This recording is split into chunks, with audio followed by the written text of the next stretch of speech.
டாஸ்மாக் துறையில் ஏதோ தவறு உள்ளதாக தெரிவித்துள்ள உயர்நீதிமன்ற மதுரை அமர்வு டாஸ்மாக் ஊழல் குறித்து ஊடகங்களுக்கு பேட்டியளித்த ஊழியர்கள் மீதான நடவடிக்கையை ரத்து செய்து உத்தரவிட்டுள்ளது. மதுரை மாவட்டத்தில் டாஸ்மாக் விற்பனையாளராக உள்ள மாயக்கண்ணன், முருகன், ராமசாமி ஆகியோர் தங்கள் பணியிடை நீக்கத்தை ரத்து செய்ய கோரி உயர்நீதிமன்ற மதுரை அமர்வில் மனு தாக்கல் செய்திருந்தனர். இந்த வழக்கு நீதிபதி புகழேந்தி முன் விசாரணைக்கு வந்தது.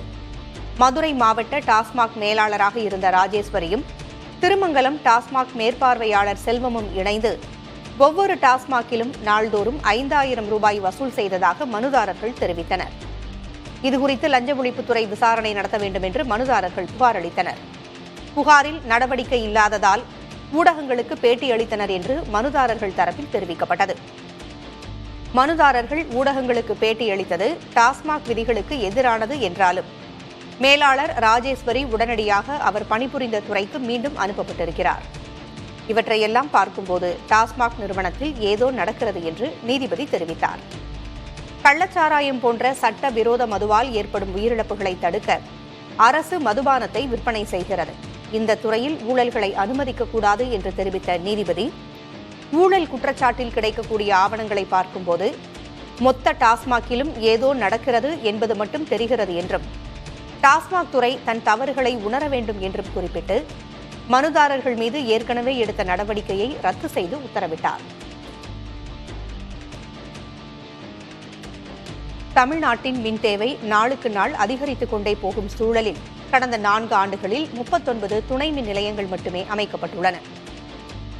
2021 திமுக ஆட்சி பொறுப்பேற்ற பிறகு அப்போது மின்சாரத்துறை அமைச்சராக பொறுப்பேற்ற செந்தில் பாலாஜி 216 புதிய துணை மின் நிலையங்கள் அமைக்கப்படும் என்று அறிவித்தார். ஆனால் இந்த ஆண்டு மார்ச் மாத கணக்குப்படி தமிழ்நாட்டின் மொத்த துணை மின் நிலையங்களின் எண்ணிக்கை 1063 1102 மட்டுமே அதிகரித்துள்ளது. தமிழ்நாடு மின்சார வாரியத்தின் நிதி நிலைமையும் நிலம் கையகப்படுத்துவதில் உள்ள சிக்கல்களும் துணை மின் நிலையம் அமைப்பதற்கு பெரும் சவாலாக திகழ்வதாக அதிகாரிகள் கூறுகின்றனர். தமிழ்நாட்டின் மின் தேவைக்கு ஆண்டுக்கு 20 புதிய துணை மின் நிலையங்களை ஏனும் அமைக்க வேண்டும் என்று நிபுணர்கள் கூறுகின்றனர்.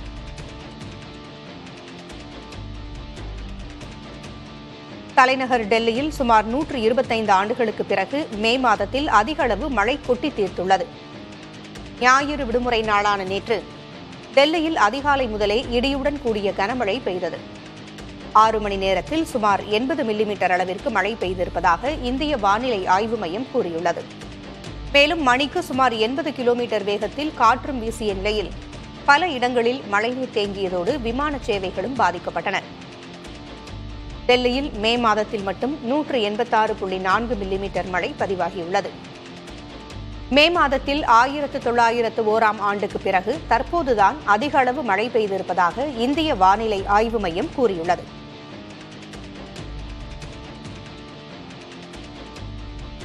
ரிசர்வ் வங்கி கடன்களுக்கான வட்டி விகிதத்தை குறைக்க வாய்ப்பிருப்பதாக தகவல்கள் வெளியாகியுள்ளன. வரும் ஜூன் 6ஆம் தேதி ரிசர்வ் வங்கியின் நிதிக் கொள்கை கூட்டத்தில் இந்த முடிவு எடுக்கப்பட இருப்பதாக கூறப்படுகிறது. ஏற்கனவே நடப்பாண்டில் பிப்ரவரி மற்றும் ஏப்ரல் மாதங்களில் நடைபெற்ற நிதிக் கொள்கை கூட்டத்தின் போது கடன் வட்டி விகிதம் தலா 0.25% குறைக்கப்பட்டது. இந்நிலையில் சில்லறை பணவீக்கம் 3வது மாதமாக ரிசர்வ் வங்கியின் 4% இலக்கை விட குறைந்துள்ளது. எனவே கடன்களுக்கான ரெப்போ வட்டி விகிதத்தை மேலும் 0.25% குறைக்க வாய்ப்புள்ளதாக தெரிகிறது.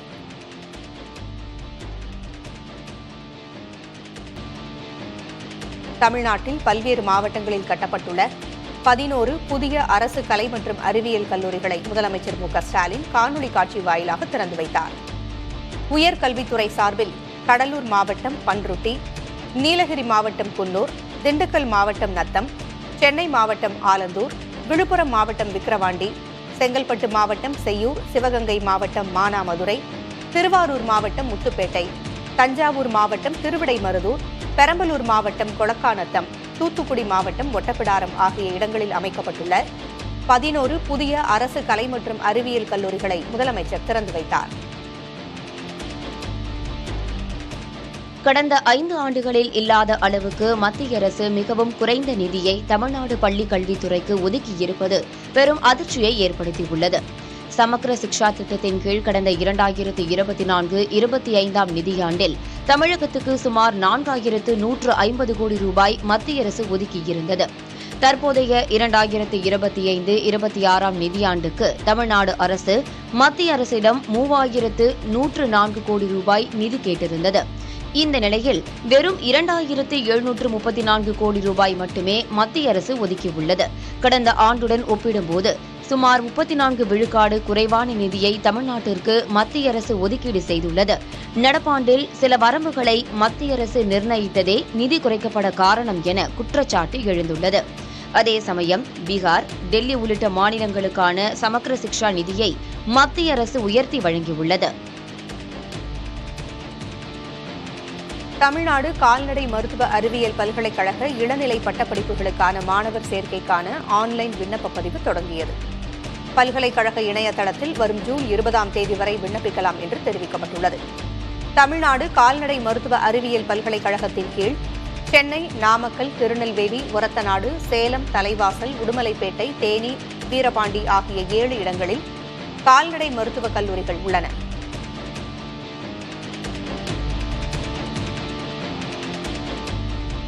தமிழக மக்களால் பொக்கிஷமாக கருதப்படும் எடப்பாடி பழனிசாமிக்கு Z+ பாதுகாப்பை மத்திய அரசு வழங்க வேண்டும் என்று RB உதயகுமார் கோரிக்கை வைத்துள்ளார்.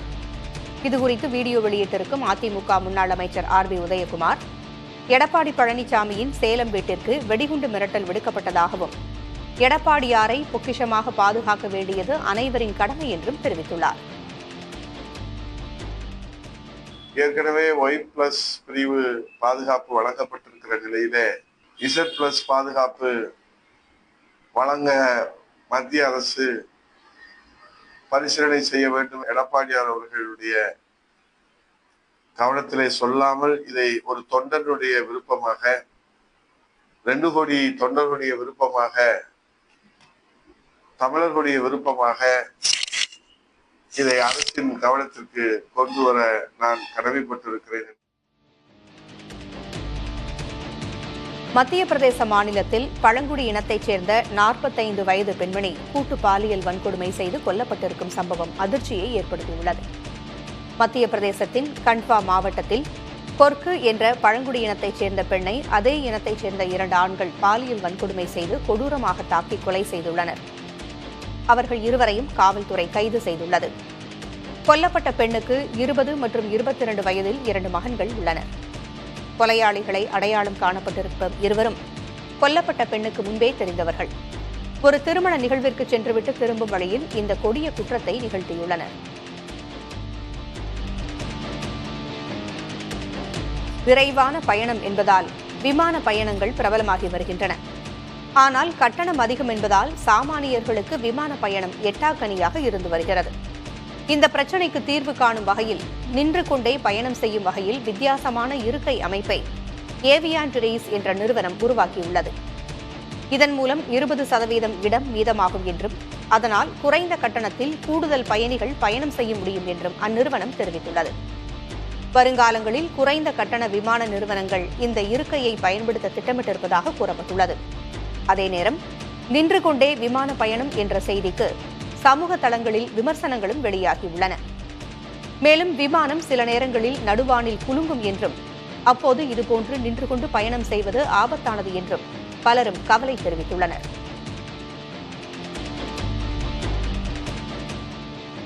இந்தியாவுடனான போரை தொடர்ந்து தனது அணு ஆயுத திறனை சீனா உதவியுடன் பாகிஸ்தான் மேம்படுத்தி வருவதாக அமெரிக்க உளவு அமைப்பு தெரிவித்துள்ளது. தங்களை முழுமையும் அழித்துவிடக்கூடிய எதிரியாக இந்தியாவை பாகிஸ்தான் கருதுவதாகவும் அமெரிக்க பாதுகாப்புக்கான உளவுத்துறை அறிக்கையில் கூறப்பட்டுள்ளது.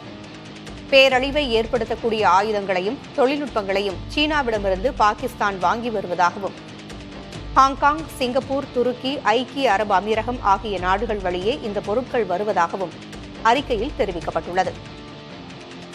இந்தியாவிடம் மரபு சார்ந்த படைபலம் வலிமையாக இருப்பதால் அதை அணு ஆயுதங்கள் மூலமே எதிர்கொள்ள முடியும் என்று பாகிஸ்தான் கருதுவதாகவும் அந்த அறிக்கை தெரிவித்துள்ளது. தெலுங்கு நடிகரும் ஆந்திர துணை முதல்வருமான பவன் கல்யாண் நடித்த OG திரைப்படம் வரும் செப்டம்பர் 25ஆம் தேதி வெளியாக உள்ளது. இதற்கான அறிவிப்பை தயாரிப்பு நிறுவனமான டிவிவி என்டர்டெயின்மெண்ட் நிறுவனம் எக்ஸ் சமூக தளத்தில் வெளியிட்டுள்ளது. பவன் கல்யாண், பிரியங்கா மோகன், இம்ரான் ஹாஷ்மி உள்ளிட்டோர் இந்த படத்தில் நடித்துள்ளனர். சுஜித் இயக்கியுள்ள இந்த படத்திற்கு தமன் இசையமைத்துள்ளார். ராஷ்டிரிய ஜனதா தளம் கட்சியின் தலைவர் தேஜஸ்வி யாதவ் அண்மையில் கோயிலுக்கு சென்றுவிட்டு வெளியே வந்த பின்னர் நெற்றியில் இருந்த பொட்டை அழித்தது சர்ச்சைக்குள்ளாக்கியுள்ளது. தேஜஸ்வி யாதவ் உண்மையான இந்துவா என்பதை இந்நிகழ்வு கேள்விக்குள்ளாக்குவதாக பீகார் அமைச்சர் சஞ்சய் சரோகி விமர்சித்துள்ளார். தேஜஸ்வி யாதவ் நம்பக்கூடாத நபராகிவிட்டார் என்றும் சஞ்சய் சரோகி விமர்சித்துள்ளார்.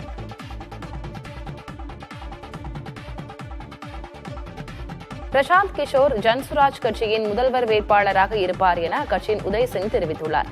தனக்கு முதல்வராக ஆசையில்லை என பலமுறை வெளிப்படையாக கூறி வந்த அவர் இப்போது முதல்வர் வேட்பாளராக அறிவிக்கப்பட்டுள்ளது வியப்பை ஏற்படுத்தியுள்ளது.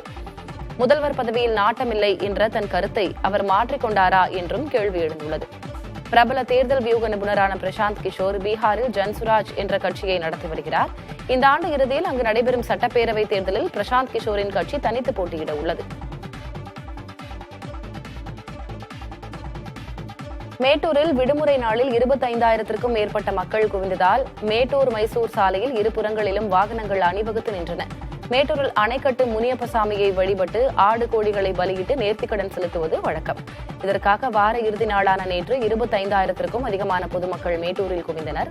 அசைவ உணவுகளை சமைத்து எடுத்துக்கொண்டு அணை பூங்காவிற்கு சென்று தூரி ஆடி, ஊஞ்சல் சுற்றி, சறுக்கல் விட்டு மகிழ்ந்து மீன் பண்ணை, பாம்பு பண்ணை, மான் பண்ணை மற்றும் அணையின் வலதுகரையில் உள்ள பவளவிழா கோபுரத்தின் மேல் ஏறி அணையின் அழகை கண்டு ரசித்து பொழுதை கழித்து மகிழ்ந்தனர்.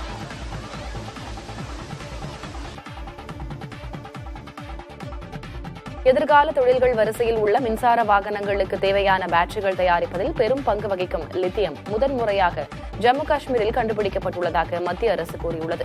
ஜம்மு காஷ்மீரில் 59 லட்சம் டன்கள் அளவுக்கு லித்தியம் இருப்பு கண்டுபிடிக்கப்பட்டுள்ளதாக மத்திய அரசு தெரிவித்துள்ளது. ரியாசி மாவட்டத்தின் சலால் ஹைமானா பகுதியில் லித்தியம் வளங்கள் இருப்பதை இந்திய புவியியல் ஆய்வு மையம் தெரிவித்துள்ளதாக மத்திய அரசு கூறியுள்ளது. இரும்பு அல்லாத உலோகமான லித்தியம் மின்சார வாகனங்களுக்கான பேட்டரிகள் தயாரிப்பதில் முக்கிய மூலப்பொருளாக உள்ளது குறிப்பிடத்தக்கது.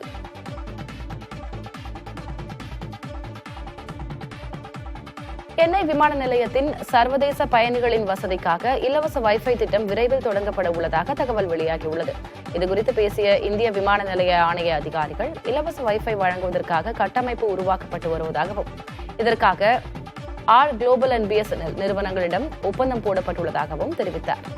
மேலும் ஜூன் மாத இறுதியில் இது பயன்பாட்டுக்கு வரும் எனவும் சர்வதேச பயணிகள் அவசர அழைப்புகள் மேற்கொள்ளவும் ஆன்லைன் டாக்ஸி புக் செய்வதற்கும் வசதியாக இருக்கும் என்றும் தெரிவித்தனர். கோவை மாவட்டம் வால்பாறையில் 2 நாட்களாக பெய்து வரும் கனமழையால் ஆறுகளில் வெள்ளப்பெருக்கு ஏற்பட்டுள்ளது. சின்னக்கல்லாறில் அதிகபட்சமாக 213 மில்லிமீட்டர் மழை பதிவாகியுள்ளது. நடுமலை ஆறு, கூழாங்கல் ஆறு, சின்னக்கல்லார், நீர்வீழ்ச்சி போன்ற பகுதிகளில் அதிக வெள்ளப்பெருக்கு ஏற்பட்டுள்ளது. இதனால் சுற்றுலா பயணிகள் செல்ல தடை விதிக்கப்பட்டுள்ளது. வால்பாறையிலிருந்து நல்லமுடி பூஞ்சோலை செல்லும் வழியில் சோலையாறு எஸ்டேட் பகுதியில் சாலையில் பெரிய மரம் விழுந்து போக்குவரத்து பாதிக்கப்பட்டது. கருமலை மற்றும் மானாம்பள்ளி எஸ்டேட் பகுதிகளிலும் மரங்கள் விழுந்தன. கனமழையால் மின்கம்பங்கள் மீது மரங்கள் விழுந்து மின் தடையும் ஏற்பட்டது. மேற்கு தொடர்ச்சி மலைப்பகுதிகளில் இரவு முழுவதும் பெய்த கனமழை காரணமாக தென்காசி மாவட்டம் குற்றாலத்தில் உள்ள அனைத்து அருவிகளிலும் வெள்ளப்பெருக்கு ஏற்பட்டுள்ளது. குறிப்பாக மெயின் அருவி, ஐந்தருவி, பழைய குற்றால அருவி, சிற்றருவி, புலியருவி என அனைத்து அருவிகளிலும் நீர்வரத்து அதிகரித்திருப்பதால் சுற்றுலா பயணிகள் குளிக்க 2வது நாளாக தடை நீட்டிக்கப்பட்டுள்ளது.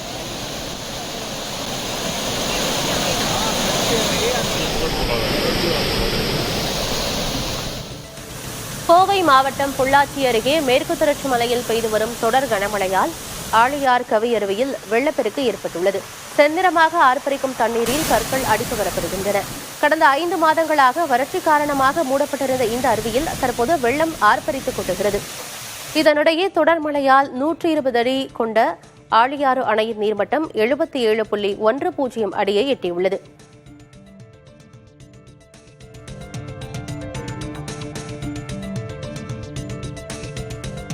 கோவை மாவட்டம் மேட்டுப்பாளையம் பவானி ஆற்றுப்பாலத்தில் வெள்ள நிலவரம் தொடர்பாக மாவட்ட ஆட்சியர் பவன்குமார் மற்றும் மாவட்ட காவல் கண்காணிப்பாளர் கார்த்திகேயன் நேரில் பார்வையிட்டனர். கேரள மாநிலம் அட்டப்பாடி வனப்பகுதி மற்றும் நீலகிரி மாவட்ட பகுதிகளில் பெய்து வரும் தொடர் மழையால் பில்லூர் அணை நிரம்பி அதன் மொத்த கொள்ளளவான 100 அடியில் 97.5 அடியை எட்டியது. அணையின் பாதுகாப்பு கருதி அணைக்கு வரும் 18,000 கன அடி நீர் முழுவதும் பவானி ஆற்றில் உபரி நீராக வெளியேற்றப்படுகிறது. இதனால் மேட்டுப்பாளையம் மற்றும் சிறுமுகை பகுதிகளுக்கு வெள்ள அபாய எச்சரிக்கை விடுக்கப்பட்டுள்ளது. ஆற்றில் இறங்கி குளிக்கவோ மீன்பிடிக்கவோ பரிசல் மூலம் ஆற்றை கடக்கவோ முயற்சிக்க கூடாது என அறிவுறுத்தப்பட்டுள்ளது.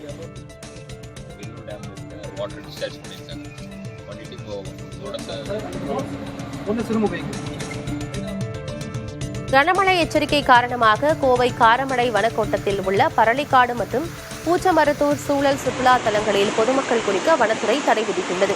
வெள்ளப்பெருக்கு ஏற்பட்டு தண்ணீரின் வேகம் அதிக அளவில் இருப்பதால் குளிக்க மட்டுமின்றி வேடிக்கை பார்க்கவும் யாரும் வர வேண்டாம் என வனத்துறை தெரிவித்துள்ளது.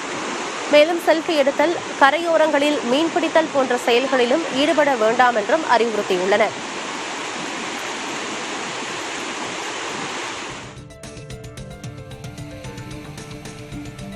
நீலகிரி மாவட்டத்திற்கு இன்றும் ரெட் அலர்ட் விடுக்கப்பட்டுள்ள நிலையில் காலை முதல் பலத்த காற்றுடன் சாரல் மழை பெய்து வருகிறது. கடந்த 24 மணி நேரத்தில் அவலாஞ்சியில் 35.3 சென்டிமீட்டர் அளவுக்கு அதி கனமழை கொட்டியுள்ளது. பலத்த காற்று காரணமாக கடும் குளிர் நிலவி வருவதால் பொதுமக்களின் இயல்பு வாழ்க்கை பாதிக்கப்பட்டுள்ளது. சுற்றுலா பயணிகளின் பாதுகாப்பை கருத்தில் கொண்டு தொட்டபெட்டா மலைச்சிகரம், அவலாஞ்சி, உதகை படகு இல்லம், பைன் ஃபாரஸ்ட், பைக்காரா படகு இல்லம், பைக்காரா நீர்வீழ்ச்சி, உதகை அரசு தாவரவியல் பூங்கா, ரோஜா பூங்கா ஆகியவை இன்று மூடப்படுவதாக மாவட்ட நிர்வாகம் தெரிவித்துள்ளது.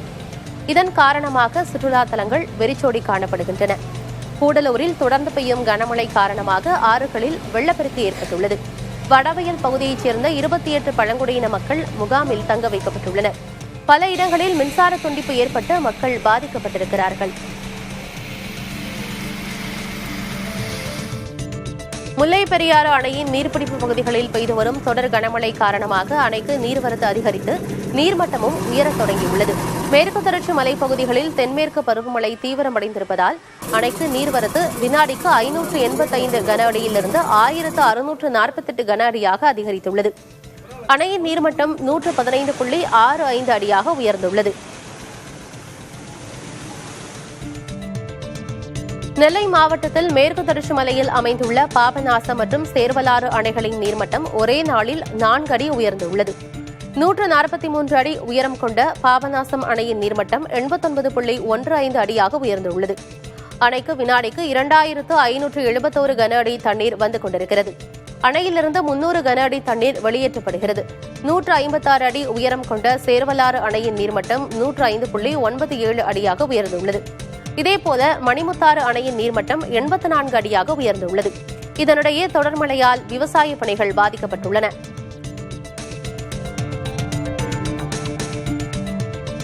மகாராஷ்டிரா மாநிலம் மும்பையில் பெய்த கனமழையால் முக்கிய சாலைகளில் தண்ணீர் பெருக்கெடுத்து ஓடியது. மத்திய அரபிக்கடலில் நிலவும் ஆழ்ந்த காற்றழுத்த தாழ்வு மண்டலம் காரணமாக மகாராஷ்டிராவின் கடலோர பகுதிகளுக்கு கனமழைக்கான எச்சரிக்கை விடுக்கப்பட்டுள்ளது. இந்நிலையில் தலைநகர் மும்பையில் நேற்று நள்ளிரவு பலத்த மழை கொட்டியது. முக்கிய சாலைகள், சுரங்கப்பாதைகளில் குளம் போல தண்ணீர் தேங்கியிருப்பதால் வாகன ஓட்டிகள் கடும் சிரமம் அடைந்தனர். இதனிடையே மகாராஷ்டிராவில் ஓரிரு நாட்களில் தென்மேற்கு பருவமழை தொடங்கும் என இந்திய வானிலை ஆய்வு மையம் தெரிவித்துள்ளது.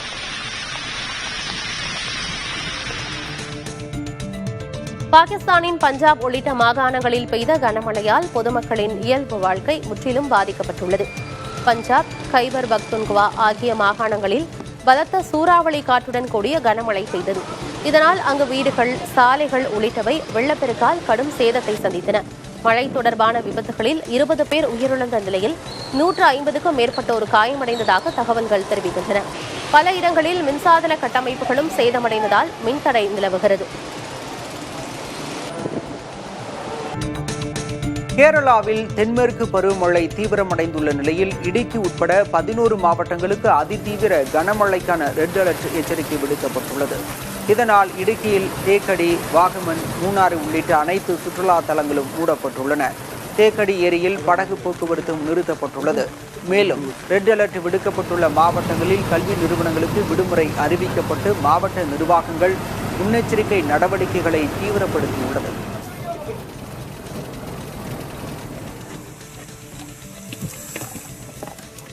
தென்மேற்கு பருவமழை தீவிரமடைந்து வரும் நிலையில் கேரளா, கர்நாடகா, மும்பை உள்ளிட்ட பகுதிகளில் கனமழை கொட்டி வருகிறது. 24 ஆண்டுகளில் இல்லாத அளவிற்கு ஒடிசாவில் கனமழை பெய்தது. மும்பையில் இரவு முழுவதும் கனமழை பெய்ததால் சாலைகளில் தண்ணீர் வெள்ளம் போல் பெருக்கெடுத்து ஓடியது. தாழ்வான பகுதிகளில் வெள்ள நீர் சூழ்ந்ததால் போக்குவரத்து பாதிக்கப்பட்டது. குறிப்பாக தானேவில் வாகனங்கள் ஊர்ந்து சென்றதால் போக்குவரத்து ஸ்தம்பித்தது. இதனால் மும்பை மற்றும் புறநகர் பகுதிகளில் இயல்பு வாழ்க்கை பாதிக்கப்பட்டது.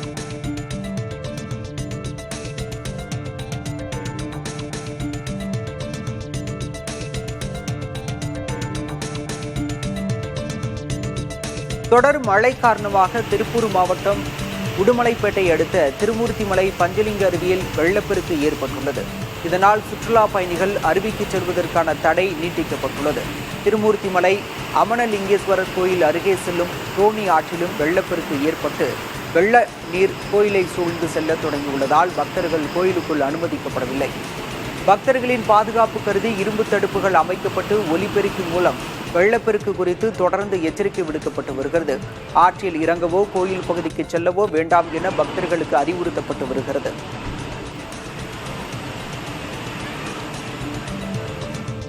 கோவை மாவட்டம் பொள்ளாச்சி அருகே மேற்கு தொடர்ச்சி மலையில் பெய்து வரும் தொடர் கனமழையால் ஆழியாறு கவியருவியில் வெள்ளப்பெருக்கு ஏற்பட்டுள்ளது.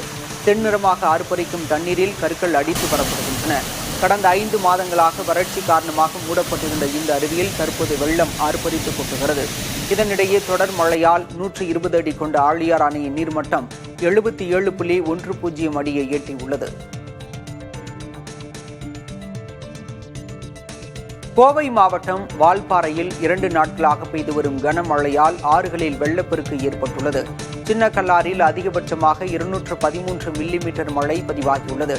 நடுமலை ஆறு, கூழாங்கல் ஆறு, சின்னக்கல்லார் நீர்வீழ்ச்சி போன்ற பகுதிகளில் அதிக வெள்ளப்பெருக்கு ஏற்பட்டுள்ளது. இதனால் சுற்றுலா பயணிகள் செல்ல தடை விதிக்கப்பட்டுள்ளது. வால்பாறையிலிருந்து நல்லமுடி பூஞ்சோலை செல்லும் வழியில் சோலையாறு எஸ்டேட் பகுதியில் சாலையில் பெரிய மரம் விழுந்து போக்குவரத்து பாதிக்கப்பட்டது. கருமலை மற்றும் மானாம்பள்ளி எஸ்டேட் பகுதிகளிலும் மரங்கள் விழுந்தன. கனமழையால் மின் கம்பங்கள் மீது மரங்கள் விழுந்து மின்தடையும் ஏற்பட்டது.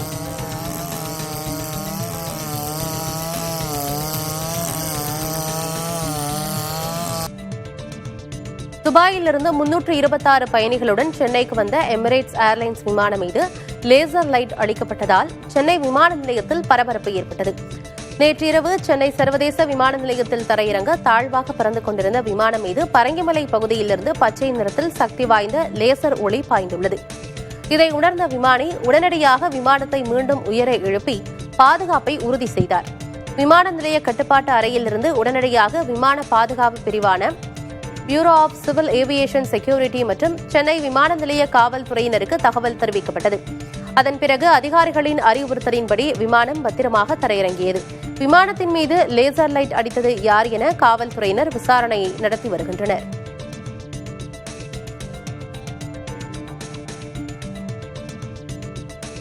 சென்னை கடற்கரை செங்கல்பட்டு வழித்தடத்தில் கூடுதல் ரயில்களை இயக்க பயணிகள் வலியுறுத்தியுள்ளனர். பீக் ஹவர்ஸ் எனப்படும் காலை மற்றும் மாலை நேரங்களில் கடும் கூட்ட நெரிசலில் ரயிலில் தொங்கியபடி பயணிக்கும் சூழல் இருப்பதாக கூறுகின்றனர். பயணிகளின் எண்ணிக்கைக்கு ஏற்ப மின்சார ரயில் சேவை இல்லாததால் கூட்ட நெரிசல் ஏற்படுவதாக பயணிகள் புகார் தெரிவிக்கின்றனர். சேலத்தில் உள்ள அதிமுக பொதுச் செயலாளர் எடப்பாடி பழனிசாமி வீட்டிற்கு மின்னஞ்சல் வாயிலாக வெடிகுண்டு மிரட்டல் விடுக்கப்பட்டதால் பரபரப்பு ஏற்பட்டது. இதையடுத்து செஞ்சாலை நகரில் உள்ள இல்லத்தில் மோப்பு நாய் உதவியுடன் வெடிகுண்டு நிபுணர்கள் சோதனையில் ஈடுபட்டனர். சுமார் 1 மணி நேரம் நடைபெற்ற சோதனையில் வெடிகுண்டு மிரட்டல் புரளி என்பது உறுதி செய்யப்பட்டது.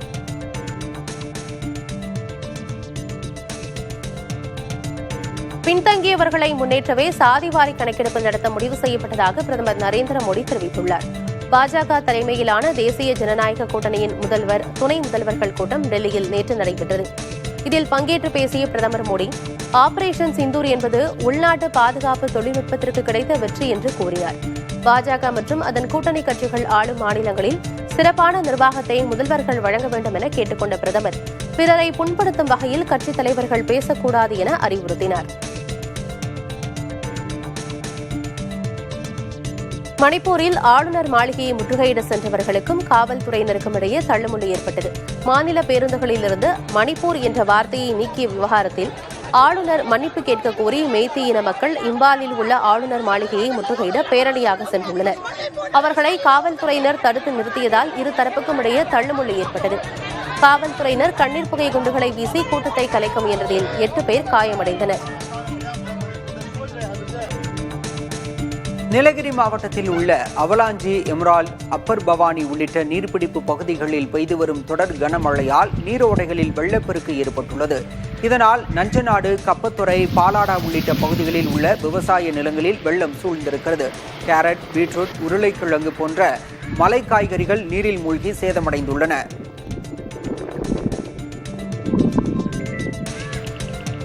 எதிர்கால தொழில்கள் வரிசையில் உள்ள மின்சார வாகனங்களுக்கு தேவையான பேட்டரிகள் தயாரிப்பதில் பெரும் பங்கு வகிக்கும் லித்தியம் முதன்முறையாக ஜம்மு காஷ்மீரில் கண்டுபிடிக்கப்பட்டுள்ளதாக மத்திய அரசு கூறியுள்ளது. ஜம்மு காஷ்மீரில் 59 லட்சம் டன்கள் அளவிற்கு லித்தியம் இருப்பு கண்டுபிடிக்கப்பட்டுள்ளதாக மத்திய அரசு தெரிவித்துள்ளது. ரியாசி மாவட்டத்தின் சலால் ஹைமானா பகுதியில் லித்தியம் வளங்கள் இருப்பதை இந்திய புவியியல் ஆய்வு மையம் தெரிவித்துள்ளதாக மத்திய அரசு கூறியுள்ளது. இரும்பு அல்லாத உலோகமான லித்தியம் மின்சார வாகனங்களுக்கான பேட்டரிகள் தயாரிப்பதில் முக்கிய மூலப்பொருளாக உள்ளது. அமாவாசை தினத்தை முன்னிட்டு கங்கை நதி கரைகளில் ஏராளமான பக்தர்கள் குவிந்து முன்னோருக்கு தர்ப்பணம் கொடுத்து வருகின்றனர். அந்த வகையில் உத்தராகண்ட் மாநிலம் ஹரித்வாரில் உள்ள கங்கை நதியில் நீராட அதிகாலை முதலே திரளான பக்தர்கள் குவிந்த வண்ணம் உள்ளனர். திங்கட்கிழமையில் வரும் அமாவாசை சோமவார அமாவாசையாக கருதப்படுகிறது. இந்த நாளில் புனித நதிகளில் நீராடி முன்னோருக்கு தர்ப்பணம் கொடுப்பது வழக்கம். அதன்படி ஹரித்வாரில் கங்கை நதியில் புனித நீராடும் பொதுமக்கள் வழிபாடு செய்தனர். காற்றின் தரம், வேகம் உள்ளிட்டவைகளை AI தொழில்நுட்பத்துடன் கணிக்கும் புதிய வசதியை மைக்ரோசாஃப்ட் நிறுவனம் அறிமுகம் செய்துள்ளது. மைக்ரோசாஃப்ட் நிறுவனத்தின் புதிய AI தொழில்நுட்பமான அரோரா மூலம் இனி காற்றின் தரக்குறியீடு, வேகம், புயல் உள்ளிட்டவைகளை துல்லியமாக கணிக்க முடியும் என தெரிவிக்கப்பட்டுள்ளது. இது வழக்கமாக நடைமுறையில் இருக்கும் பாரம்பரியமிக்க கணிப்பு முறைக்கு ஏற்றவாறு வடிவமைக்கப்பட்டிருப்பதாக மைக்ரோசாஃப்ட் நிறுவனம் கூறியுள்ளது.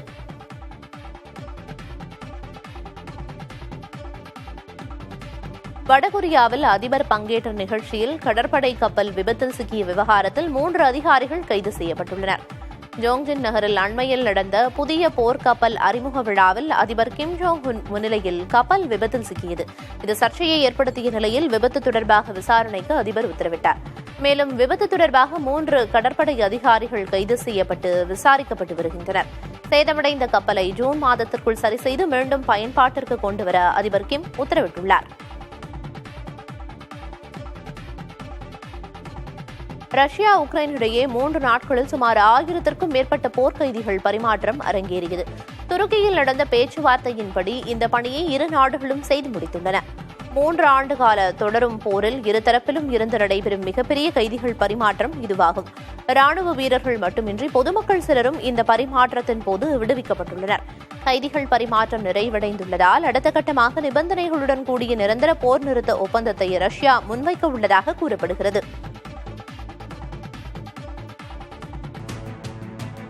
நடிகர் விக்ரம் அடுத்ததாக இயக்குனர் பிரேம்குமாருடன் இணையிருப்பதாக தகவல் வெளியாகியுள்ளது. பிரேம்குமார் கூறிய கதை விக்ரமுக்கு பிடித்துள்ளதாகவும் கதையை மெருகேற்றும் வேலையில் இயக்குனர் ஈடுபட்டிருப்பதாகவும் சொல்லப்படுகிறது. 96 மற்றும் மெய்யழகன் ஆகிய தரமான படங்களை கொடுத்த பிரேம்குமார் விக்ரமுடன் பணியாற்ற இருப்பதாக வெளியாகியிருக்கும் தகவல் கோலிவுட்டில் எதிர்பார்ப்பை கூட்டியுள்ளது. CBSE பள்ளிகளில் மாணவர்களுக்கு சர்க்கரை நோய் குறித்து விழிப்புணர்வு ஏற்படுத்த எடுக்கப்பட்டுள்ள நடவடிக்கையை பிரதமர் மோடி பாராட்டினார். மனதின் குரல் நிகழ்ச்சியில் பேசிய அவர் CBSE நிர்வாகத்தின் இந்த நடவடிக்கை மாணவர்களுக்கு இளம் வயதிலேயே ஆரோக்கியமான வாழ்க்கை முறையின் அவசியத்தை உணர்த்தும் என்று குறிப்பிட்டார். இதனை அலுவலகங்கள் உள்ளிட்ட மற்ற பொது இடங்களுக்கும் விரிவுபடுத்தப்பட வேண்டும் என தெரிவித்தார். தமிழ்நாடு கால்நடை மருத்துவ அறிவியல் பல்கலைக்கழகத்தின் இளநிலை பட்டப்படிப்புகளுக்கான விண்ணப்ப பதிவு இன்று காலை 10 மணி முதல் தொடங்க உள்ளது. ஜூன் 20ஆம் தேதி மாலை 5 மணி வரை விண்ணப்பிக்கலாம் என தமிழ்நாடு கால்நடை மருத்துவ அறிவியல் பல்கலைக்கழகம் அறிவித்துள்ளது. அயல்நாட்டு வாழ் இந்தியர்களுக்கான இடஒதுக்கீடு உள்ளிட்ட விவரங்களை இணையதளத்தில் தெரிந்து கொள்ளலாம் எனவும் தெரிவிக்கப்பட்டுள்ளது. விடுமுறை தினத்தை முன்னிட்டு தருமபுரி மாவட்டம் ஒகேனக்கல்லில் ஏராளமான சுற்றுலா பயணிகள் குவிந்தனர்.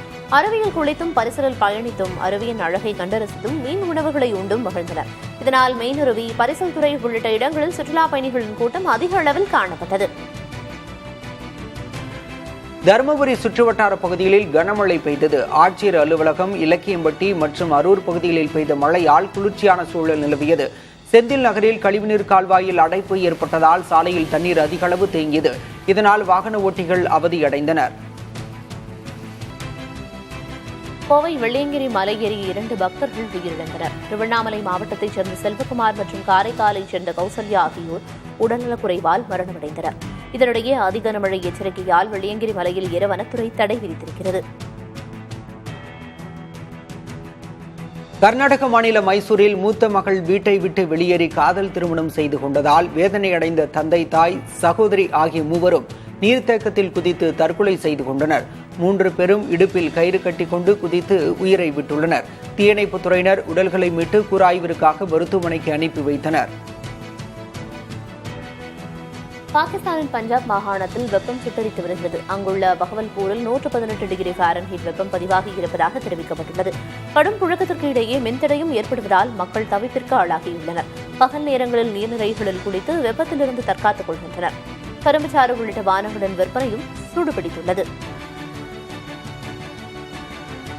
சீனாவுக்கு ஏற்றுமதி செய்யும் வகையில் என்விடியா நிறுவனம் குறைந்த விலை சிப்புகளை அறிமுகம் செய்ய இருப்பதாக தகவல் வெளியாகியுள்ளது. என்விடியாவின் விற்பனையில் சீனாவின் பங்கு 13% உள்ளது. H20 சிப்புகளுக்கு கட்டுப்பாடு விதிக்கப்பட்ட நிலையில் சீனாவில் என்விடியாவின் சந்தை நெருக்கடிக்கு உள்ளானது. இந்நிலையில் இதற்கு மாற்றாக குறைந்த விலை சிப்புகளை ஏற்றுமதி செய்யும் முயற்சியில் என்விடியா இறங்கியுள்ளது. 2025ஆம் ஆண்டு உலக தொழில்நுட்ப நிறுவன பணியாளர்களுக்கு அச்சம் தரும் ஆண்டாக மாறியுள்ளது. மைக்ரோசாப்ட், அமேசான், IBM, கூகுள் உள்ளிட்ட உலகறிந்த டெக் நிறுவனங்கள் ஆட்குறைப்பை தீவிரப்படுத்தியுள்ளன. 130 நிறுவனங்கள் 61,000 பேரை நீக்கியுள்ளது புள்ளி விவரங்களில் தெரியவந்துள்ளது. வருவாய் குறைவு, சர்வதேச பொருளாதார குழப்பங்கள், செயற்கை நுண்ணறிவுத் துறையின் புயல் வேக வளர்ச்சி ஆகியவை இதற்கு முக்கிய காரணங்களாக கூறப்படுகிறது. ஐரோப்பிய நாடுகளில் ஒன்றான லக்சம்பர்கில் ஹெலிகாப்டர் ஒன்று விபத்தில் சிக்கிய காட்சி வெளியாகியுள்ளது. அங்குள்ள பேவிங்கன் பகுதி அருகே கார் விபத்து ஏற்பட அதிலிருந்தவர்களை மீட்பதற்காக ஹெலிகாப்டர் சென்றது. பின்னர் புறப்படும் போது மீட்பு ஹெலிகாப்டரின் இறக்கை மரக்கிளையில் உரசியதால் கீழே விழுந்தது. இதில் 4 பேர் படுகாயமடைந்தனர். சீனாவில் டிராகன் படகு திருவிழா உற்சாகமாக நடைபெற்றது. மகாப் பகுதியில் திருவிழா தொடங்க ஆண்கள், பெண்கள், கல்லூரி மாணவர்கள் என பல்வேறு தரப்பினரும் ஆர்வத்துடன் கலந்து கொண்டனர். உள்ளூர் மட்டுமின்றி வெளியூரில் இருந்தும் பல்வேறு குழுக்கள் பங்கேற்க படகு போட்டியில் விறுவிறுப்பு கூடியது. துடுப்புகளை செலுத்தி ஒவ்வொரு அணியும் மின்னல் வேகத்தில் போட்டி போட டிராகன் படகு திருவிழா பார்வையாளர்களுக்கு விருந்து படைத்தது.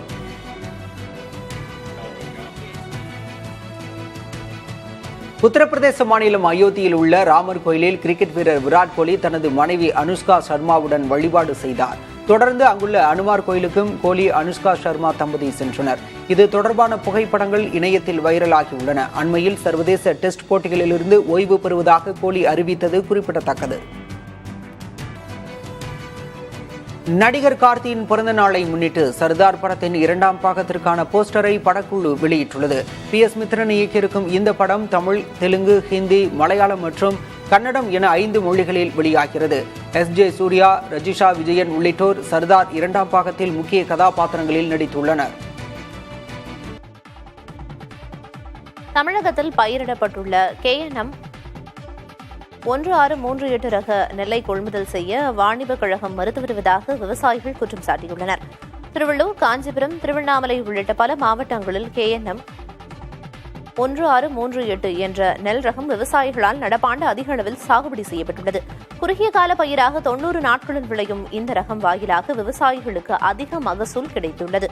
உற்பத்தி செய்யப்பட்ட நெல்லை அரசு கொள்முதல் நிலையங்களுக்கு விவசாயிகள் எடுத்துச் சென்று வருகின்றனர். தமிழ்நாடு நுகர்பொருள் வாணிப கழகத்துடன் ஒப்பந்தம் செய்துள்ள தனியார் அரிசி ஆலைகளில் இந்த நெல்லை அறுவை செய்து அரிசியாக்கி தருவதற்கு மறுப்பதாக கூறப்படுகிறது. அதை காரணமாக கூறி கொள்முதலை வாணிப கழக அதிகாரிகள் நிறுத்தி வைத்திருப்பதாக விவசாயிகள் தெரிவித்துள்ளனர். நுகர்பொருள் வாணிப கழக முடிவால் பெரிய அளவில் நஷ்டம் ஏற்பட்டிருப்பதால் இந்த பிரச்சினைக்கு அரசு தீர்வு காண வேண்டும் என விவசாயிகள் கோரிக்கை விடுத்துள்ளனர். சென்னை கோயம்பேடு சந்தையில் வரத்து குறைவால் பீன்ஸ் விலை அதிகரித்துள்ளது. கடந்த வாரம் 70 ரூபாய்க்கு விற்பனை செய்யப்பட்ட 1 கிலோ பீன்ஸ் தற்போது 100 ரூபாயாக உயர்ந்துள்ளது. இதேபோல மற்ற காய்கறிகளின் விலையும் கணிசமாக உயர்ந்துள்ளது.